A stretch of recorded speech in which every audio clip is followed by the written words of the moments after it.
March 31st, 2022. It was a Thursday. I woke up, went to work, not knowing it was just the last day, that my life was going to be very normal like that.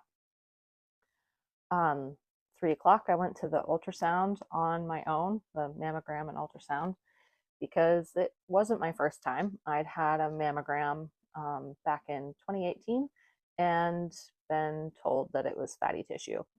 The doctor the day before had led me to believe that this was probably going to be the same situation.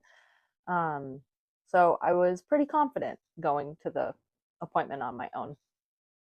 The tech did the mammogram, did the ultrasound, and then she was gone for a very long time.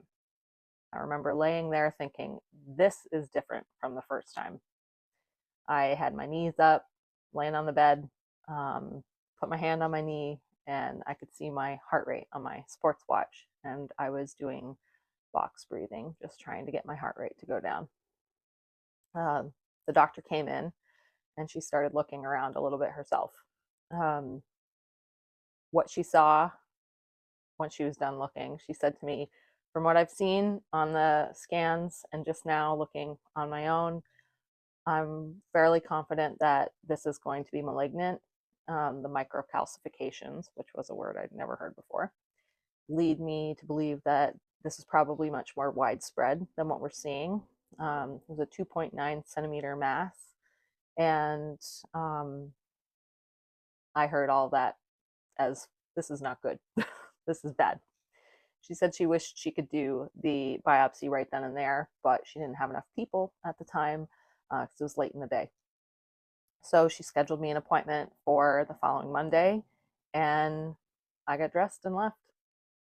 I remember thinking, this is so weird that you can just leave an appointment like this without anyone talking to you and making sure that you were like safe to drive. um, so, because she knew I didn't have anyone with me, because that was her first question, which was my first clue that this was going to be bad.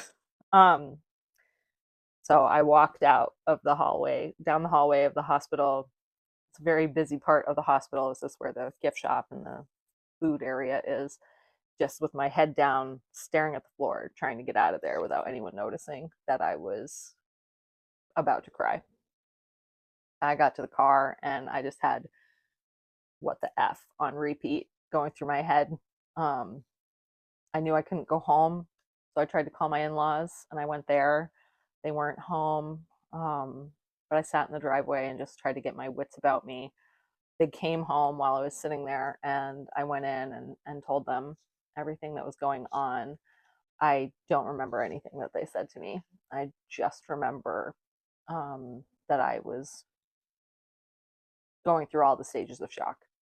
I was shaking. I remember my teeth chattering. I remember being cold. I remember sweating. Um, but I was glad that I wasn't doing that at my own house because my kids were home. It was almost dinner time, and I had to get it all together before I could go back to the house. After dinner, I was able to talk to my husband and tell him what was going on, um, when the appointment was, and I had to try to decide if I was going to work the next day, Friday. I decided to work because I was going to be alone at that house. So then we went into the weekend just waiting for Monday for the biopsy appointment. And that's when I started writing in my journal. Talk more about how that went tomorrow.